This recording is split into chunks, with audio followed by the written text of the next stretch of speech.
দেৰগাঁৱৰ ৰঙালী বিহুৰ স্থায়ী সমিতিয়ে যি বিহু নাচৰ আখৰাৰ অনুষ্ঠিত কৰিছে তাতে আমাক প্ৰশিক্ষণ দিবৰ বাবে আমন্ত্ৰণ কৰি আনিছে। বিহু সাধক সন্মানীয় মুনীন গগৈ ছাৰৰ যোগেদি আজি মই এই মঞ্চভাগলৈ আহিছোঁ আৰু মোৰ লগত আছে সহযোগী শিল্পীসকল কিৰিলি বিহু দল, তেওঁলোকে সহায় সহযোগিতা তথা আমাৰ কণ মইনা মাইনীসকলক প্ৰশিক্ষণ দিয়াত সহায় সহযোগিতা কৰি গৈছে। ইয়াত বিশেষ ক'বলগীয়া একো নাই। বৰ্তমান দুটামান কথা আপোনালোকক জনাব বিচাৰিছোঁ প্ৰচাৰ মাধ্যমৰ যোগেদি। যিহেতু বিহু নাচ আপোনাৰ 10 দিন 15 দিনত শিকি শেষ কৰিব পৰা এটি বিহু নাচ ইমান উজু নহয় তাৰমানে, গতিকে প্ৰশিক্ষণটোৰ বাবে অকণমান দীঘলীয়া সময় লাগে।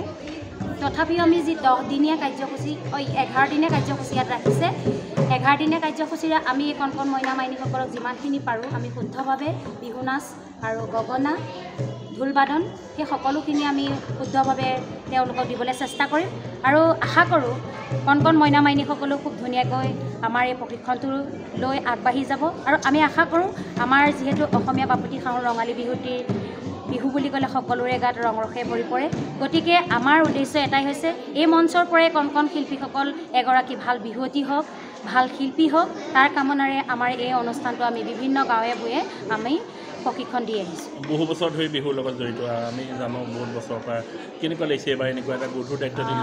হয় বাৰু, কিন্তু মই নিজে 5 বছৰ বয়সৰ পৰা কুঁৱৰী নাচিছিলোঁ। কুঁৱৰীৰ পৰা গৈ মই বৰ বিহুৱতীও নাচিছিলোঁ।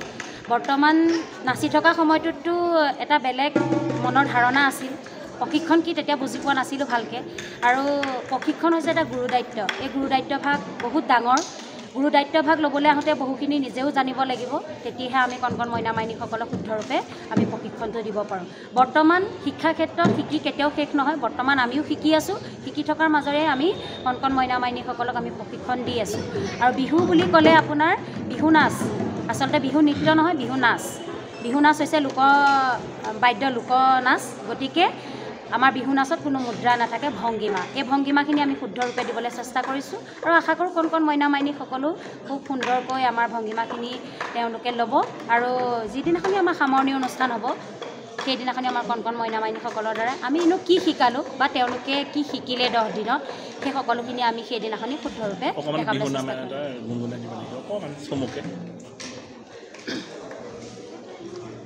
তাক খেতি ধুৰ দাওঁ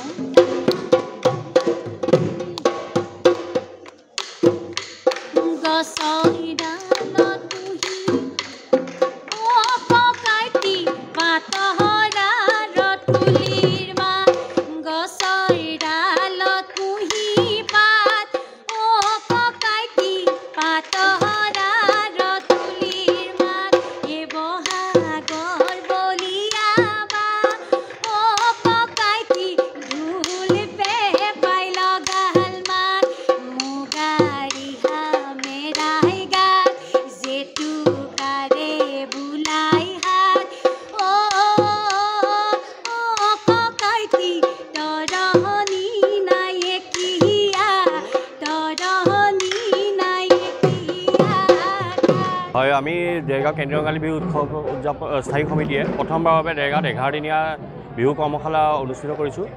আমাৰ আচলতে দেৰগাঁও কেন্দ্ৰীয় ৰঙালী বিহু উৎসৱ স্থায়ী সমিতি যিখন সংবিধান আছে, সেই সংবিধানত এটা বিষয় উল্লেখ আছে যে দেৰগাঁৱৰ যিখিনি ইয়াৰ মানে ৰাজহ চক্ৰ অন্তৰ্গত যিখিনি ছাত্ৰ ছাত্ৰী আছে বিহুৰ প্ৰতি মানে আগ্ৰহী, তেওঁলোকক মানে কৰ্মশালাৰ জৰিয়তে, আখৰা শিবিৰৰ জৰিয়তে আমি আগুৱাই লৈ যাব লাগে, আমাৰ কৃষ্টি প্ৰথাখন সাৰুৱা কৰিব লাগে। আৰু এই ক্ষেত্ৰত এইবাৰ আমি সম্পাদক হিচাপে দায়িত্ব লোৱাৰ পিছৰ পৰা মনতে এটা আশা পুহি ৰাখিছিলোঁ যে এইবাৰ আমি সংবিধানত যিহেতু উল্লেখ আছে, আমি এইবাৰ বিষয়টো কৰ্মশালাটো অনুষ্ঠিত কৰিম। আৰু এই ক্ষেত্ৰত আমি বিহু সাধক মুনীন চন্দ্ৰ গগৈ আৰু লগতে ৰাধিকাৰাণী দাস আৰু কেইলি বিহু দলক ধন্যবাদ জ্ঞাপন কৰিব লাগিব। তেওঁলোকৰ যি সহযোগিতাৰ বাবে আজি এই বিহু কৰ্মশালাৰ ভাগি আমি অনুষ্ঠিত কৰিবলৈ সক্ষম হৈছোঁ। আৰু যোৱাকালিৰ পৰা আমাৰ এই অনুষ্ঠিত হৈছে এই কৰ্মশালা আৰু 11 দিন ধৰি চলি থাকিব।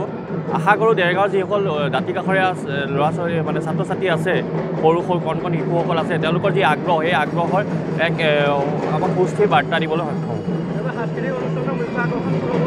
হয়, এবাৰ দেৰগাঁও যি কেন্দ্ৰীয় ৰঙালী বিহু আছে, দেৰগাঁও কেন্দ্ৰীয় ৰঙালী বিহু 2024 বৰ্ষৰ উদযাপন সমিতিয়ে দীপান্বিতা ডেকা সাংস্কৃতিক সন্ধ্যাৰ মুখ্য আকৰ্ষণ হিচাপে নিমন্ত্ৰণ জনাইছে। তেখেত এগৰাকী জনপ্ৰিয় আজি দেশত গায়িকা আৰু আশা কৰোঁ দেৰগাঁওবাসীয়ে অতি এটা সুন্দৰ অনুষ্ঠান উপভোগ কৰিবলৈ সক্ষম হ'ব। আমাৰ 27-28 তাৰিখে হ'ব। 27 তাৰিখে আমাৰ আছে দিনজোৰা কাৰ্যসূচীৰে আমি প্ৰথমতে শোভাযাত্ৰা আৰম্ভণি হ'ব। শোভাযাত্ৰা আৰম্ভণি হোৱাৰ পিছতে বিভিন্ন প্ৰতিযোগিতাসমূহ হ'ব, বৰ বিহুৱতী সৰু বিহুৱতী আদি কৰি, আৰু ইয়াৰ পিছত 28 তাৰিখে সন্ধিয়ালৈ সাংস্কৃতিক শোভাযাত্ৰা অনুষ্ঠিত হ'ব।